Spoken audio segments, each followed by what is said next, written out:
ボイストレーナーのつるさんです。皆さんいかがお過ごしでしょうか。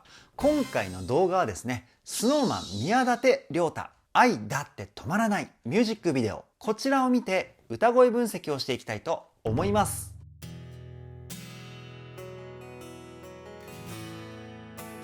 つるさんのボーカルルーム。さあさあ、SnowMan ソロ曲歌声分析シリーズ第3弾。舘様はね、もともと僕はものすごい歌がうまいっていう風に思っていて、声質のコントロールだったり、広い音域、あと雰囲気作りとかね、どれをとっても最高だなっていう風に思っていました。ただ今回歌声分析をしてびっくりしたのが、ずば抜けた表現力。これがね、本当にすごかったです。まるで会話をしてるんじゃないかっていうぐらい、歌に込められた感情がですね、ダイレクトに伝わってきて、本当に感動しちゃいました。そういった部分をどこよりも丁寧に、そして細かくをテーマに歌声分析しておりますので、ぜひ動画の最後までお付き合いよろしくお願いします。つるさんのボーカルルーム、こちらのチャンネルは私つるさんが気になっているアーティストの魅力をボイストレーナー目線で伝えるリアクション動画と歌声分析動画をメインで公開しているチャンネルです。今の話を聞いて気になった方はぜひチャンネル登録、高評価よろしくお願いします。それでは早速、SnowMan 宮舘涼太愛だって止まらない歌声分析 GO!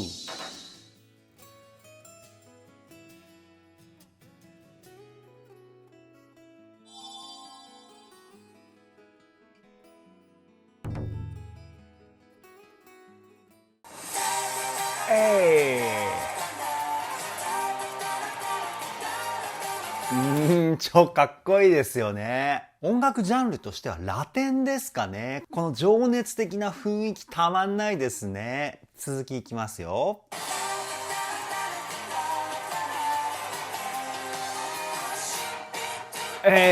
こっから始まるんですね。ちょっとね、一回落ち着きますよ。もうイントロの段階でテンションがね、めちゃくちゃ上がってます、僕。さあ、舘様がどのような歌声を披露してくれるのか、行ってみましょ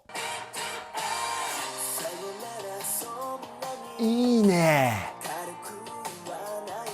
めちゃくちゃいい声。この声どうやって出してるかというと、声の太さだったり、男らしいかっこいい声になる歌声の成分、肺の中の空間、胸腔共鳴という響きとですね、声の音色をコントロールする鼻の中、鼻腔共鳴、この2つを使った歌声ですね。さよならそんなに。僕がやるとこういう感じの声になるかな。すごく声が安定する発声方法かなっていうふうに思います。やっぱ舘様歌うまいですよね。次いきますよ。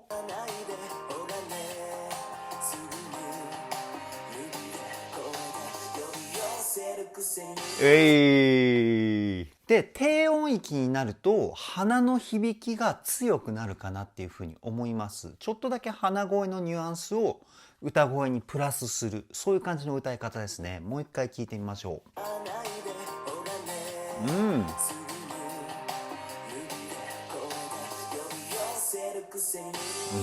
いいですね。で、若干なんですけど、声に息の音が混ざってるテクニック、ウィスパーボイス、こちらも使って歌ってますね。だから色気のある声に、囁いているようなニュアンスもプラスされて、ものすごくセクシーな声だなっていうふうに思います。次いきますよ。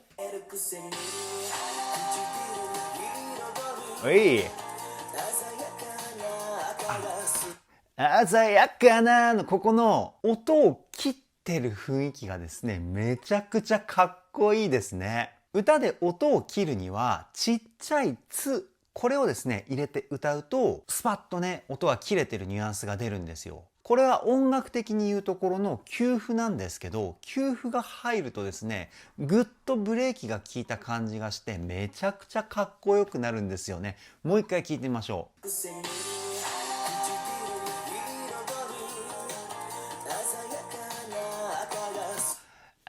鮮やかな、この鮮やかの最初の言葉の前にですね、ザラザラって音が入ってましたね。これはですね、エッジボイスっていうテクニックで、ここに仮声帯っていう器官があるんですけど、ここを使って出すんですよ。この音ですね。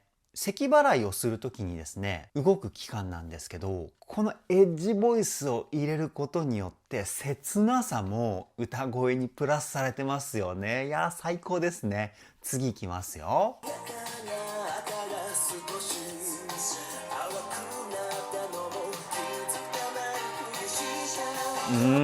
やっぱりね、色気がやばいね、舘様の声は。ここの気づかない、ここのフレーズめちゃくちゃ難しいフレーズですね。クロマチックっていう音の流れなんですけど、どういう意味かっていうと、半音階っていう意味です。すごくね、音楽の勉強の時間みたいな感じになっちゃいましたけど、非常に音が取りづらいフレーズなんですよね。ただね、完璧に歌うとめちゃくちゃかっこいいんですよ。いや、最高ですね。次いきますよ。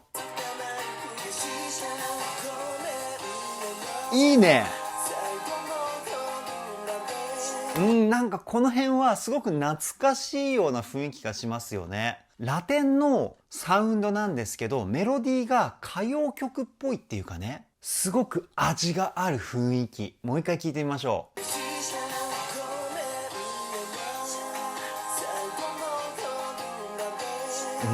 う。かっこいいね。で、ソロで、舘様の癖かな、気づいたんですけど、音をですね、目的の音の前に少し低めの音から入って、こうクイッと音をしゃくり上げるテクニック、しゃくりって言うんですけど、このテクニックを結構使ってますね。で、このしゃくりが入ってくるとかっこいいし、何より歌にスピード感が乗ってくるんですよ。いやー、素晴らしいですね。次いきますよ。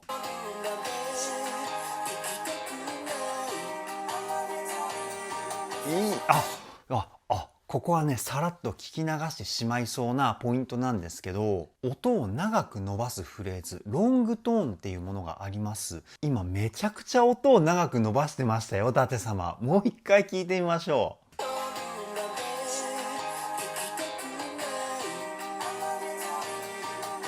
ほら、ここまで。今、ここまでって言ったところまで音伸ばしてましたよ。いや、すごいですね。で、ロングトーンっていうのは、しっかりと体で声を支えないと、まっすぐ音伸ばせないんですよね。これは歌のベーシックなところなんですけど、だからこういうポイントが出てくると、舘様の歌の基礎力の高さが伺えますよね。素晴らしい。次いきますよ。わっ、うわやばいね。今の前半のババッみたいなところあったじゃないですか。あそこの歌い方なんですけど、全体的に音を切るテクニック、スタッカートを使いながら強い子音をですね、発音して歌ってるんですよね。そうすることによって歌のパワー感が一気に増幅するんですよ。そして後半のハイトーンね、これは素晴らしい。もう一回聞いてみましょう。ほらほらほら、言いたいから、ここのフレーズはですね、ミックスボイスっていう地声と裏声の中間の声を使ってるんですよ。これね、超高等技術なんですけど、いやー、舘様すごいですね。ものすごいテクニックのオンパレードですよ。で、こっからサビでしょ。楽しみですね。いきますよ。かっこいい。超かっこいいね、サビメロディー。いやー、今ね、素晴らしすぎて今鳥肌がやばいんですよ。超かっこいい。もう一回聞いてみましょう。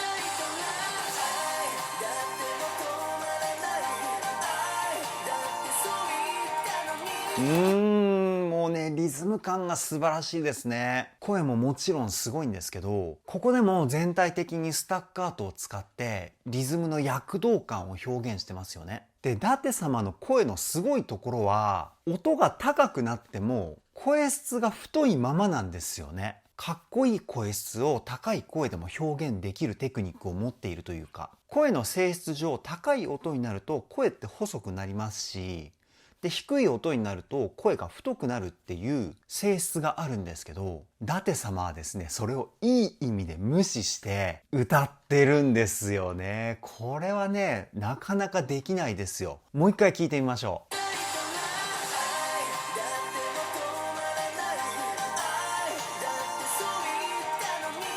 そう言ったのに、ここめちゃくちゃ高いんですけど、僕がやると声質細くなるんですよ、絶対に。でも舘様はですね、声の太さがですね、高い音でも変わらない。これめちゃくちゃすごいです。次いきますよ。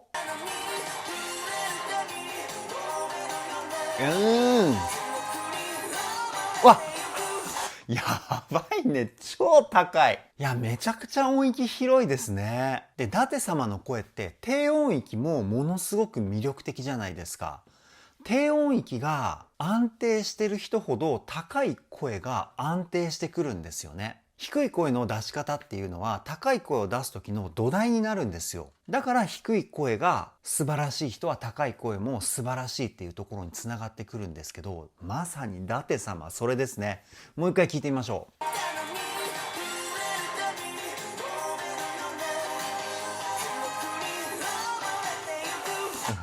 やばいね。記憶に溺れてゆく。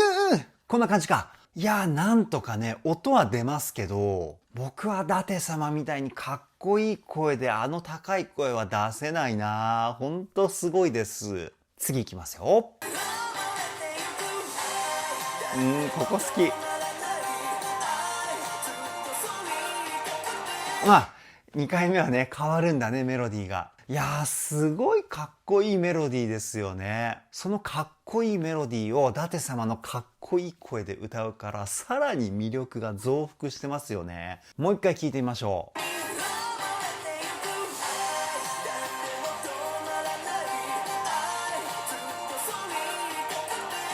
言いたくて、ここでかっこいいですね。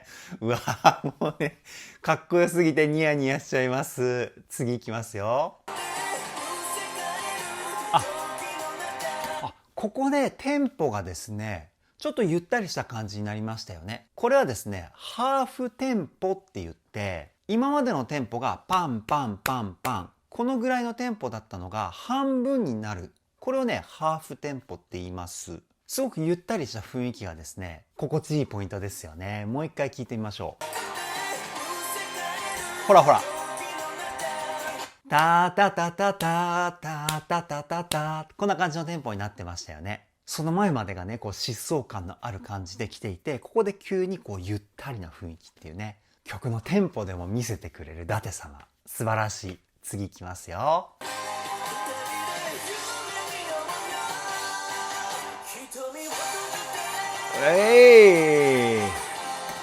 かっこいいね。最後のハイトーンでのロングトーンですよ。やっぱり歌の基礎力のレベルがですね、舘様はものすごい高いレベルにいると思います。ものすごくロングトーンが安定してますもんね。これはね、ものすごいことですよ。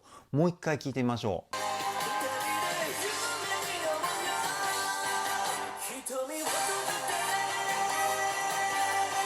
ほらほらほら。で、最後のこう、っていう風にこう、息を抜くようなフレーズの締め方がめちゃくちゃセクシーですよね。いやー、最高だ。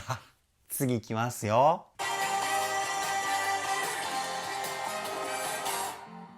あ、なるほどね。超かっこいいね。もう全部かっこいい。やばいですね、これ。で、今のここのポイント、ちょっとね、字幕が入ってるから見えにくいかもしれないんですけど、舘様の表情がですね、めちゃくちゃセクシーです。時間がですね、2分7秒のポイントです。気になった方はね、概要欄に今回の舘様の愛だって止まらないのですね、URL 貼ってありますので、そこをクリックしていただいて、2分7秒、ぜひ見てください。次いきますよ。わっ、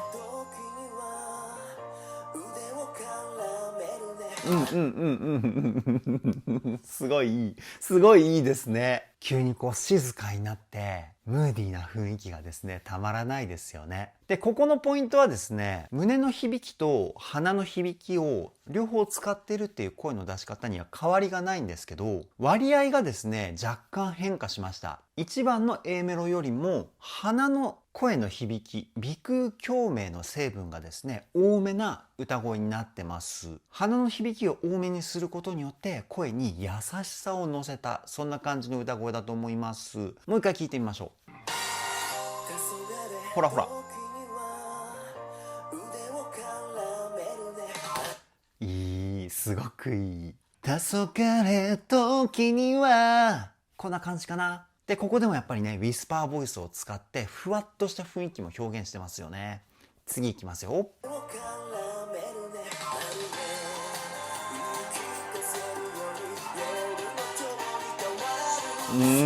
いいね。今のところが夜の蝶に変わるのところが個人的には歌謡曲っぽい雰囲気を感じてですね、ものすごくなんか嬉しくなりますね。懐かしくて。もう一回聞いてみましょう。来るよ。ほらほらほらほら。いやーかっこいいですね。次いきますよ。わ、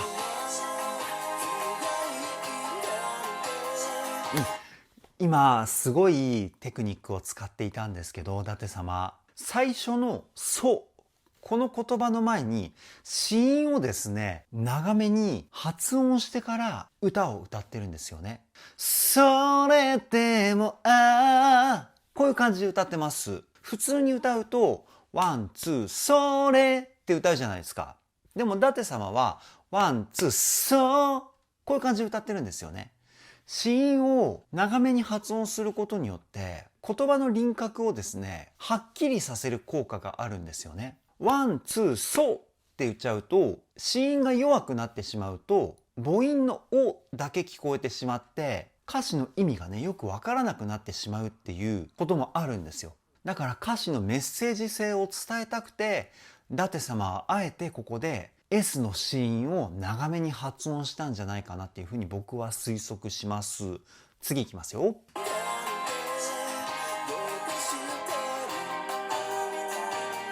いいね。ここはコーラスが入ってくるからあえてロングトーンを長めに歌ってんのかな。コーラスのメロディーと伊達様のロングトーンのこうね音の絡みを表現しているというか、もう一回聞いてみましょう。ほらほら、多分そういうことなんじゃないかなっていうふうに僕は思うんですけど、この音の絡みがですねすごく雰囲気があって僕はね大好きですね。次いきますよ。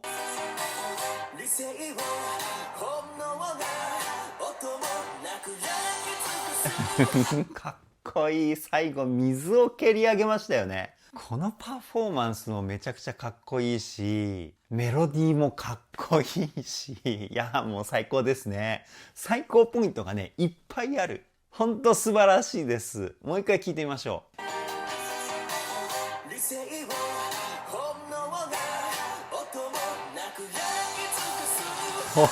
かっこいい。やばいですね。いやー本当にかっこいいです。もうさっきからかっこいいしかね言えなくなってる僕がいるんですけど、すいません。歌声分析動画なのに普通にファンとして見ちゃってる今。じゃあサビいってみますよ。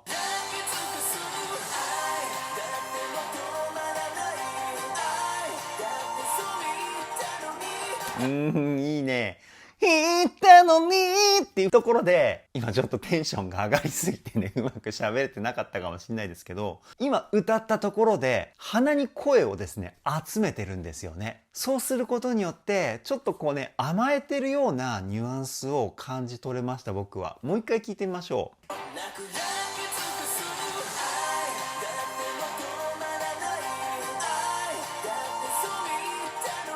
ほらほらほら、言ったのにのこの2のあたりとか特に鼻声のニュアンスを感じ取れるポイントかなっていうふうに思うんですけど、歌の表現力の幅も広いですよね。次いきますよ。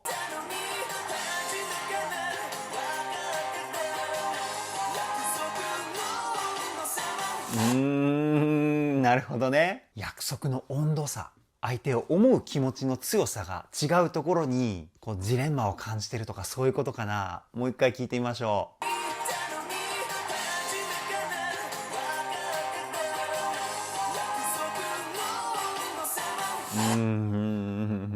歌詞の意味を考えながら伊達様の歌を聴くとですね、さらにこうジーンときますよね。次いきますよ。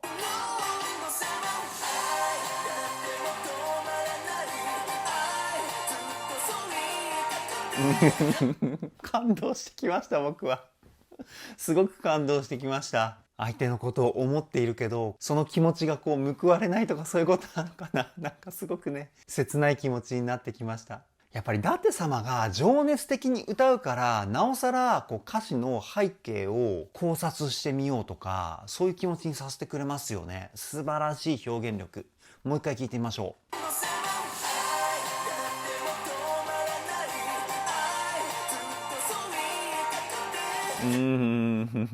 なんか泣きそうです。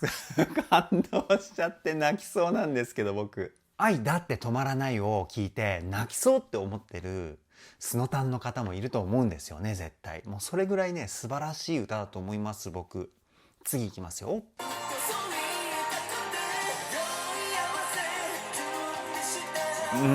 やっぱりね、ここのハーフテンポになるところで、歌詞のストーリーの場面もちょっと変わりますよね。ここに来るまでのサビの部分は、こうね、自分のこう感情を表にみたいな感じなんですけど、こうハーフテンポでゆったり聴けるところで、そのストーリーの情景をこう想像させてくれるような歌詞というか、そんな気がします。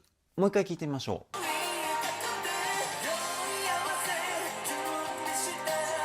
う。なんかそんな気しません？この酔い合わせっていう言葉、僕ね、今ちょっとこっそり調べました。どういう意味なのか。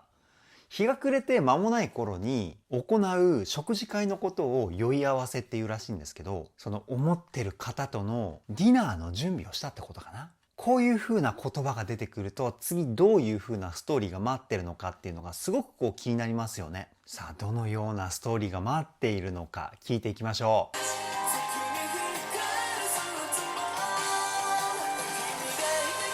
なるほど。そっか。酔い合わせ。要は、思ってる人とのディナーのために準備したスーツ。これはあなたのためなんですよと。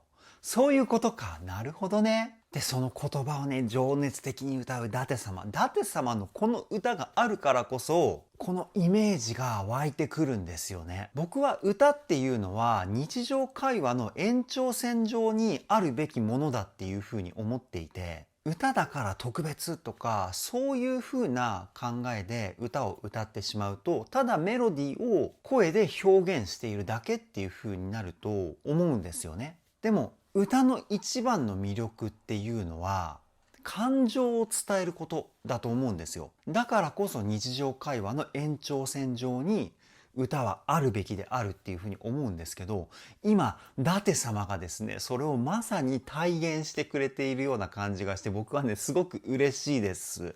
次いきますよ。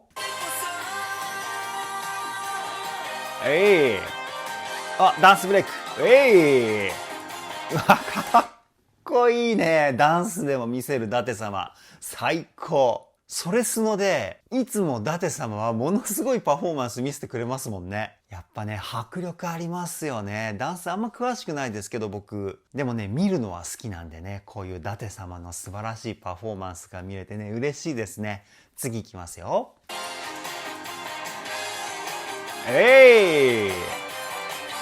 かっこいい。やっぱ雨の中っていうのもやっぱり雰囲気ありますよね。水も滴るいい男ってことですよね。次いきますよ。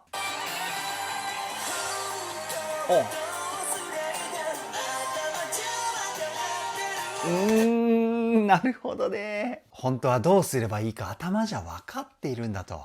で、この言葉を強い声で歌うからこそ、心の中の葛藤だったり、悩みだったり、そういった感情が伝わってきますよね。いや、歌に感情を乗せる、もうこれ技術って言っていいかどうかわかんないんですけど、それがですね、舘様素晴らしすぎますね。もう心にストレートに届いてくるっていうか、もう一回聞いてみましょ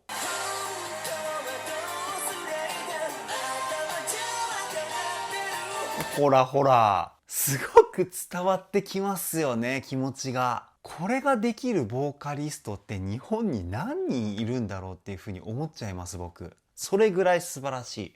次いきますよ。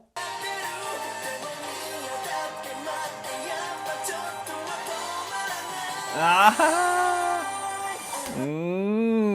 切ないですね。頭では分かってるんだけど止まらないんですよ。僕もこういうタイプかな。頭じゃ分かってるけどね、どうしようもならない時ありますよね。もう一回聞いてみましょう。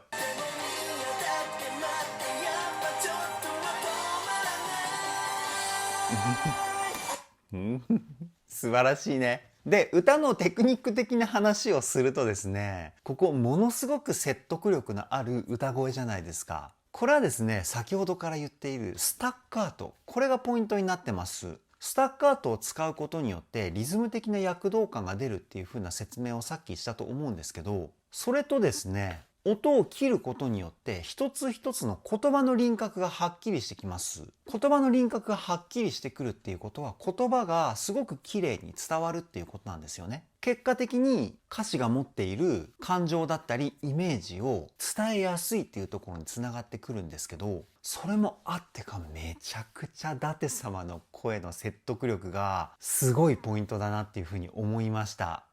じゃあ次いきますよ。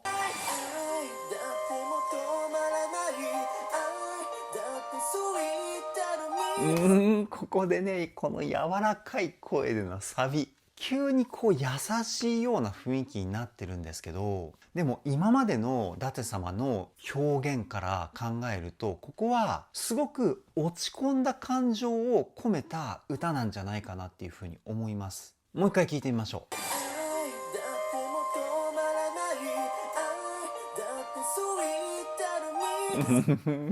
切ないね。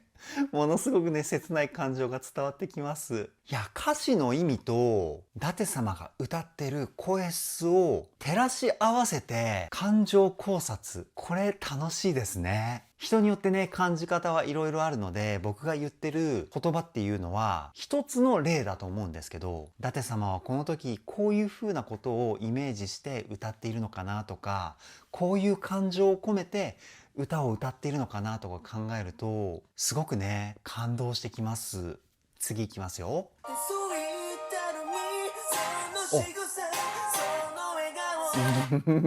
ここでまたパワフルになってくるんですね。こういう場面はですね、音楽用語で決めって言われるポイントです。こうバンド全体が同じリズムでですね、音をババッとか鳴らすところを決めって言うんですけど、バンドの見せ場みたいなポイントですね。もう一回聞いてみましょう。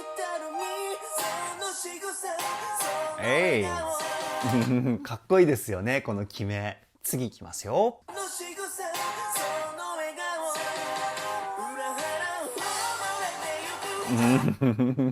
いいね。裏腹って言葉がすごく気になるワードになってきますよね。叶わない恋だっていうふうなことは分かっているけど、あなたの仕草だったり笑顔を見るとどんどん好きになっていっちゃうっていうことですかね。次いきますよ。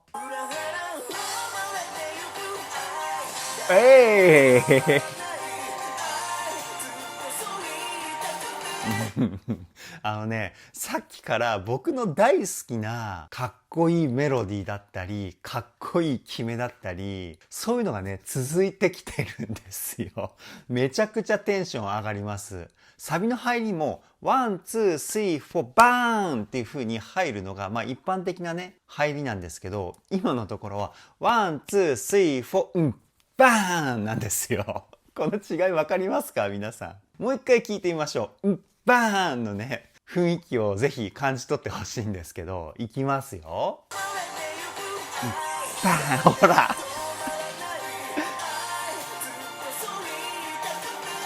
ね、うっばーんだったでしょ。めちゃくちゃかっこいいですよね。いやー、最高です。次いきますよ。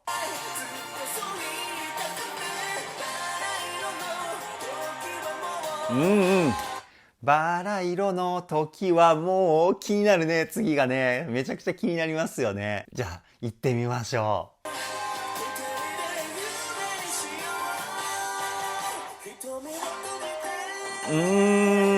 なるほどね。すごく意味深ですよね。二人の夢にしよう、瞳を閉じて。今もうね、歌詞が出てるんですけど、瞳を閉じての後は、このままっていう言葉が続きます。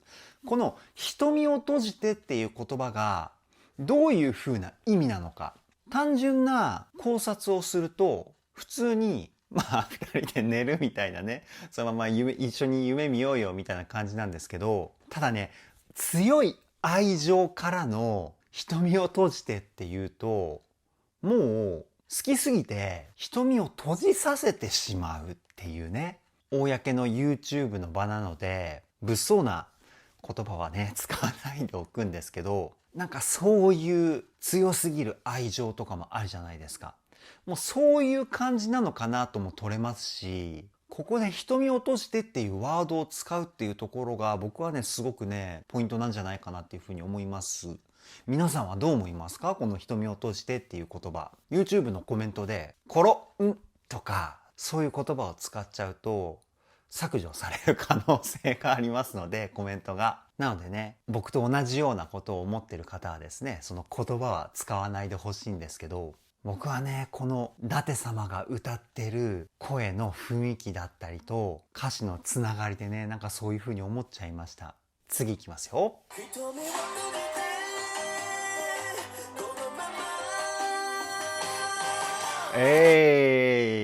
で、最後までね、強い感情を乗せた、めちゃくちゃかっこいい声ですよね。ここからアウトロなのかな？聞いていきましょう。もう、こっからかっこいい。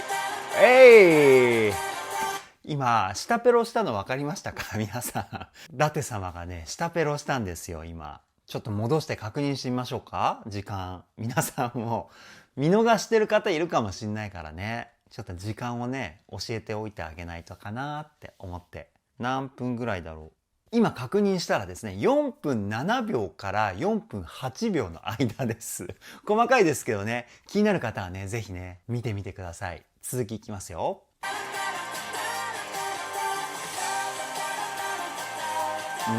やっぱりね、こう、キレッキレですよね、動きがね。普段から筋トレとかもやってんのかな？すごく強い体幹がないと、この動きってできないと思うんですよね。僕もダンスじゃないんですけど、キックボクシングをやっていた時があって、やっぱりね、体幹が強くないと、かっこいい動きってできないんですよ。こう、ふにゃふにゃってなっちゃうっていうかね。こう、パンチとかキックもね。だからそういった部分ではダンスとこう通じるものもあるんじゃないかっていうふうに思うんですけど、普段から筋トレやってるんじゃないかな。知ってるスノタンの方、ぜひね、コメントで教えてください。続きいきますよ。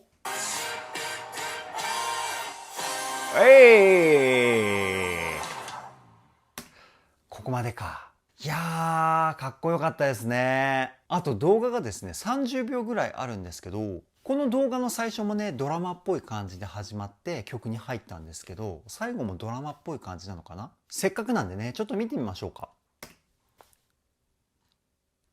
バラの上に伊達様。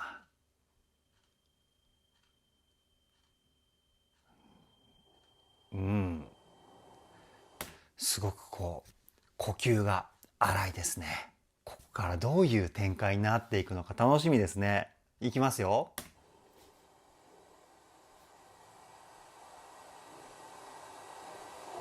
どうなる？バラが降ってきて、伊達様がつかむ。あ、なるほどね。ここで終わるんだ。でもまだ11秒あるんですよ。見てみますよ。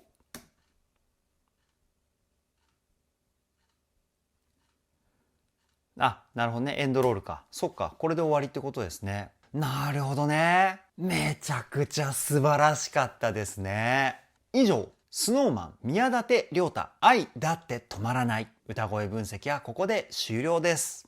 いやー、最高すぎましたね。僕はね、もともと舘様は歌めちゃくちゃうまいなっていう風に思っていて、それで今回はどんな歌をですね、披露してくれるのかめちゃくちゃ楽しみだったんですけど、やっぱりソロで歌うっていうところで、SnowMan のグループで歌う時とやっぱ雰囲気全然違うなっていう風に思いました。歌のうまい部分が際立っているんじゃなくて、今回はですね、感情を伝えるための気持ちがですね、歌にめちゃくちゃ込められていたなっていう風に思いました。